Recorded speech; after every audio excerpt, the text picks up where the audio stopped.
గెస్ట్లందరికీ మా మహేందర్ అన్న తరపున థ్యాంక్ యూ చెప్తున్నా. Entire cast and crew, good luck and god bless to all your future endeavours. గుండెలో కూడా అందంగా ఉంటారంటే సురేఖవాణి చూసినాకనే అర్థమైంది నాకు. Anyway, good luck. ఓకేనా? ఇట్లా కూడా బాగుంది. సో మహేందర్ అన్న, love you. You're a sweet soul. Is one of the wonderful soul. I found him. So definitely తన ప్రాజెక్ట్స్ అన్ని సక్సెస్ కావాలని, అలాగే మా సురేఖ బిడ్డ అమర్దీప్ వీళ్ళందరి ప్రాజెక్టులు కూడా ఇంకా బాగుండాలని మనస్ఫూర్తిగా కోరుకుంటున్నా. Thank you. 2 సినిమాలు రన్నింగ్ లో ఉన్నా కూడా 3వ సినిమా కూడా స్టార్ట్ చేసి మళ్ళీ ఆ సినిమాను కూడా ఇవాళ విజయవంతంగా ప్రారంభించారు. ఆయనకి ఆల్ ది బెస్ట్ చెప్తున్నాం. బిగ్ బాస్ లో ఎంతమంది అయితే ఫ్యాన్స్ ఉన్నారో వాళ్ళందరూ కూడా ఒక్కొక్కసారి చూసినా కూడా మన సినిమా సూపర్ హిట్ అవుద్ది. అలా సూపర్ హిట్ అవ్వాలని మనస్ఫూర్తిగా కోరుకుంటున్నా. ఇక ఈ సినిమా విషయంలోకి వస్తే ఇవాళ లేటెస్ట్ ట్రెండ్కి ఎంత అద్భుతంగా తీయాలో అంత అద్భుతంగా తీసే కొత్త డైరెక్టరు. కాబట్టి ఈ సినిమా 100% సక్సెస్ అవ్వాలని మనస్ఫూర్తిగా కోరుకుంటూ ఈ కార్యక్రమానికి ఇచ్చేసిన మా సీనియర్ ఛాంబర్ ప్రెసిడెంట్ గారు, మా బసిరెడ్డి గారికి, అలాగే విబిజి రాజు గారికి అందరికి కూడా అభినందనలు తెలియజేస్తున్నా. నిర్మాత దర్శకులకి ముఖ్యంగా ఈ సినిమా సక్సెస్ అయ్యి, అంటే ఒక సినిమా 2వ సినిమా రిలీజ్ అవ్వకుండానే 3వ సినిమా తీస్తున్నాడంటే గట్స్ ఉన్న నిర్మాత.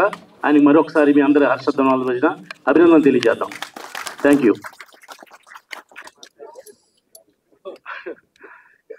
ఇంటి పేరును కూడా మార్చేది ఒక సినిమా ఇండస్ట్రీకి మాత్రమే ఉందండి. ఇంటి పేరును మార్చేది ఒక సినిమా ఇండస్ట్రీకి మాత్రమే ఉంది, ఇంకెక్కడ లేదనుకుంటున్నాను.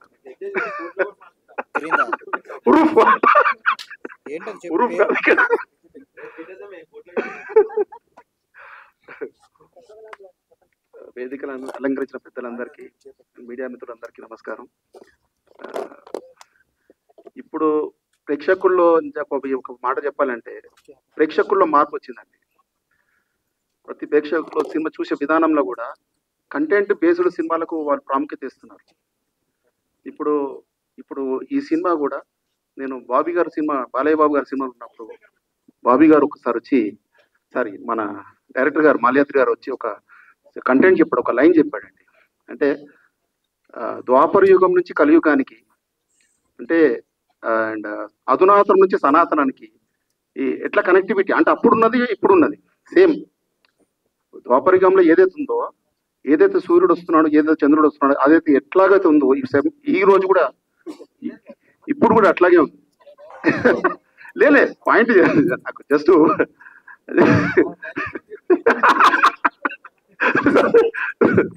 అంటే ఆయన చెప్పినటువంటి ఏదైతే పాయింట్ నిజంగా ఆ కనెక్టివిటీ, ఏదైతే కనెక్టివిటీ ఉందో నిజంగా హ్యాట్స్ ఆఫ్ టు మాల్యాద్రి గారికి. అండ్ ఈ సబ్జెక్టు చాలా చాలా బాగుంది. అండ్ ఇందులో వర్క్ చేసినటువంటి కాస్టింగ్ మన అమర్దీప్ గారికి, అండ్ సుప్రీత గారికి, సురేఖవాణి గారికి, అండ్ ప్రొడ్యూసర్ గారికి, ఆల్. అండ్ నేను సినిమా ఇండస్ట్రీలో కొత్త బ్రేక్ వచ్చినప్పటి నుంచి నాకు ఇప్పుడు డిసప్పాయింట్ అయినప్పటి నుంచి ప్రతి టైంలో కూడా నాకు ఎంకరేజ్ చేసినటువంటి రఘుబాయి. ఎప్పుడైనా డిస్కరేజ్ లేదు బాయ్, నువ్వు టెన్షన్ పడకు, ఎంకరేజ్మెంట్ మొత్తం రఘుబాయి. ఎవరన్నా కావాలంటే ఇప్పుడు లైఫ్ లో ఏదన్నా డిసప్పాయింట్ వచ్చినప్పుడు ఒక 5 minutes రఘుబాయి దగ్గరకు వస్తే చాలు. ఇంకా అందరికి సినిమా హిట్ కావాలని మనస్ఫూర్తి కోరుకో. Thank you sir, thank you so much. విన్నారు కదండి, రఘు గారితో మాట్లాడి